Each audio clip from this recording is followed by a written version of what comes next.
donc on se retrouve ici, là c'est le projet qu'on est en train de faire, là c'est là où on a envie d'aller. On va s'occuper du haut là, le croissant avec la petite icône. On a envie de le placer dans le premier carré ici, d'accord, dans le premier carré. Donc à votre avis, il va falloir définir quelle rangée on prend et quelle colonne on prend. Donc en fait, on va prendre de la première ligne de rangée à la deuxième ligne de rangée et de la première ligne de colonne à la deuxième ligne de colonne. Et ça va nous donner cette R. Maintenant, donc, c'est parti. On va faire exactement ce que je viens de dire, tout simplement. On vient là, point nom, qui est le nom de notre div. On utilise la propriété grid_area qui nous permet de faire une R. On commence à la première ligne de rangée, première ligne de colonne, jusqu'à la deuxième ligne de rangée, deuxième ligne de colonne. Voilà, allez, je répète ça ici, je l'ai fait dans pas mal de cours déjà. Mais du coup, c'est deb row, donc deb rangée, deb colonne, fin row, fin col. D'accord ? Et ça nous donne une R, tout simplement. Maintenant, on va lui mettre position relative, vu qu'on va utiliser des éléments absolus dedans. Mais déjà, si vous êtes sur Firefox, hop, si on ouvre ça, on va dans carte grille, on va dans nom, et on voit que tadam, on a réussi à prendre notre premier carré ici. On a réussi à prendre l'air de notre premier carré ici. Voilà, super, on est content. Alors, je crois pas que ce soit exactement un carré, ça doit être une sorte de... Ah si, 200 par 200, c'est bon. C'est un carré. Très bien, allez, on continue. Hop, on va en dessous. Point titre, donc le titre le croissant. On va lui mettre un padding de 10 pixels. 30 pixels, 10, 20 pixels. Vous connaissez maintenant les côtés.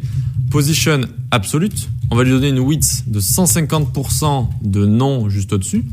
On va le décaler de la gauche de 62 pixels. Hop. On va lui mettre un background RGBA de 116, ça va être une sorte de bleu, 210, 247, 0,9. Voilà, une sorte de bleu un peu transparent. Border radius, on va lui mettre border radius 1 pixel, juste vraiment pour arrondir un tout petit peu. 1 pixel, voilà. Et on va le display flex justify content center et color F1, F1, F1. Voilà, donc display flex justify content center, c'est pour le texte à l'intérieur de notre titre. Alors là, on est dans nom, on est dans titre. Et donc, pour le texte et notre icône également, ça va les centrer sur X. Ok, donc voyons voir déjà où on en est ici. Hop, alors je vais juste redescendre ça. Voilà. On a bien du coup notre élément qui est ici avec le croissant. Que dire de plus, on lui a donné du coup, alors est-ce qu'on lui a donné une hauteur ici ? On lui a donné une largeur. Donc là, c'est ce qu'on est en train de voir ici, c'est la hauteur de le croissant ici, d'accord ? Parce que c'est la hauteur du titre ici, avec écrit dedans le croissant. Pourquoi il a une hauteur ? Parce qu'on lui a donné un padding comme ça. C'est ça qui lui donne cette couleur, cette forme, cette distance. Voilà. Puis on l'a placé ici avec left, vu qu'il est en position absolue par rapport à son parent qui est en position relative. Voilà pour titre. Maintenant, on va notre icône ici, hop, on va la décommenter. Donc là, on va maintenant la coder. On vient ici, point icône food. Est-ce que je lui ai donné cette classe ? Je crois pas que je lui... Ah si, span icon food ici, donc c'est bon. Point icon food, on lui met display block, parce que de base, span c'est un élément inline. Et ensuite, icon food image, on lui met bien une width de 20 pixels pour qu'elle rétrécisse. Une position relative pour qu'on puisse lui mettre un top 5 pixels et décaler légèrement l'icône de 5 pixels du top. On voit bien que maintenant, elle est légèrement décalée du top ici. On n'a plus qu'à mettre une dernière valeur à notre parent, ça va être space between, et donc avec Flexbox, space between, ça met de l'espace entre, tout simplement. Donc on va dans titre qui est leur parent ici, et justify content, on enlève le center, on lui met un space between, et ça va séparer du coup, vu que titre ici est le parent des deux spans, ça met de l'espace entre. Imaginez ça si vous voulez. Ça met de l'espace entre, d'accord ? Et donc ici, hop, on a bien de l'espace entre, super, on a réussi à faire une grille un peu déstructurée. Déstructurée, c'est quand on sort des sentiers battus, c'est quand on sort de la grille en elle-même. Ouais, et donc c'est exactement ce qu'on fait ici. Comment on a pu déstructurer ? C'est surtout avec notre left moins 62 pixels ici. On l'a fait, hop, décalé de la grille. Voilà. Très bien, on a fini avec ça. Maintenant, on va faire notre bouton like qui est ici. Notre bouton like, on va le mettre ici. D'accord ?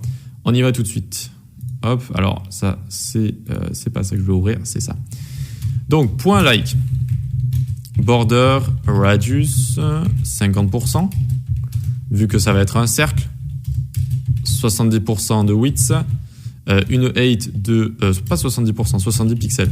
Je suis fatigué à force de tourner, 70 pixels, voilà, pour que ça nous fasse un rond avec un diamètre de 70 pixels. Un background, on va lui mettre RGBA 116 210 247 0.9, cette couleur bleue assez sympa.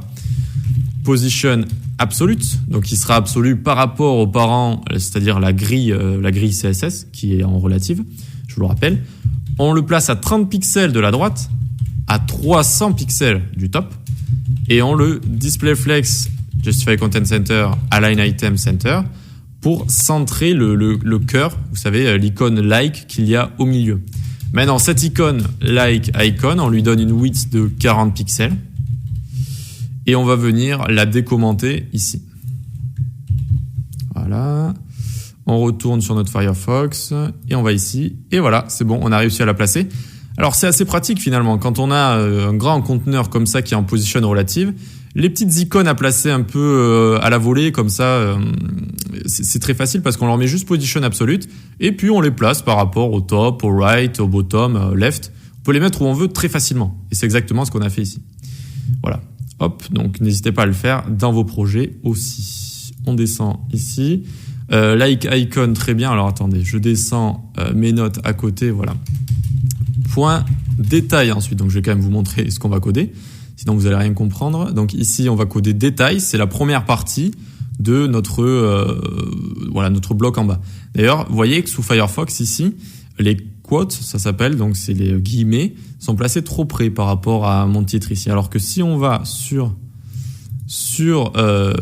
Chrome, ici, elles sont placées plus éloignées comme je l'avais fait de base. Entre les navigateurs, il y a des différences et c'est assez embêtant, mais en général, il faut tester son site du coup sur plusieurs navigateurs pour bien les checker et les résoudre comme ça. Donc on verra ça à la fin. En attendant, on va créer notre détail ici. Allez, on y va. Donc hop, hop, hop. Donc pour le placer, on a envie donc de commencer la 3e ligne de rangée, première ligne de colonne, jusqu'à la 4e ligne de rangée, 2e ligne de colonne. Je vous laisse regarder votre navigateur si vous voulez voir l'air que ça va prendre pour bien comprendre. Sinon, on continue. RGBA, du coup, 116 210 247 09. Display flex.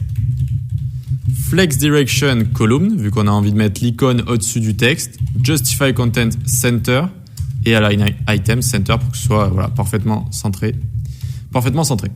Ensuite, point info icon, ça va être notre icône calendrier qu'on va mettre au-dessus de notre texte. Margin top 20 pixels pour la décaler un peu du top. Tac, une width de 60 pixels. Point détail paragraphe, donc le texte qu'il y a dedans, ne vous inquiétez pas, je vais vous montrer. Juste, c'est du code pas très compliqué à comprendre là, donc on l'écrit et ensuite on regarde. Font weight bold, ça le met en gras. Et juste un petit letter spacing de 1 pixel. 1 pixel d'écart comme ça. On va voir ce que ça donne. On a détail qui est ici, très bien. On n'a pas notre icône vu qu'on l'a tout simplement mise ici, notre icône. Voilà. On la décommente et on retourne là. Voilà, détail, c'est exactement la même chose. Super. On a réussi à prendre cette R de notre grille et là on a complètement travaillé dedans. On n'a pas créé une autre div dans notre R pour la placer, etc. On a vraiment l'icône sur notre détail ici en faisant flex direction column, ça les a mis les unes au-dessus des autres, enfin les uns au-dessus des autres. Et voilà, donc très important, c'est vraiment cool, j'allais dire, c'est assez intéressant d'utiliser Flexbox avec CSS Grid. CSS Grid nous permet de créer une grille et de placer les éléments. Et dans les éléments en eux-mêmes, vu qu'il y a du contenu, on peut utiliser Flexbox pour centrer parfaitement comme on a tout ici là. C'est parfaitement centré. Et décaler un petit peu du top. Allez, donc on peut continuer. On va maintenant faire ici la partie le petit déjeuner à la française et puis voilà tout ce qu'il y a ici. Donc on y va. Alors ça fait déjà 10 minutes. Donc on se retrouve dans la prochaine vidéo histoire de pas vous surcharger. Allez, à tout de suite.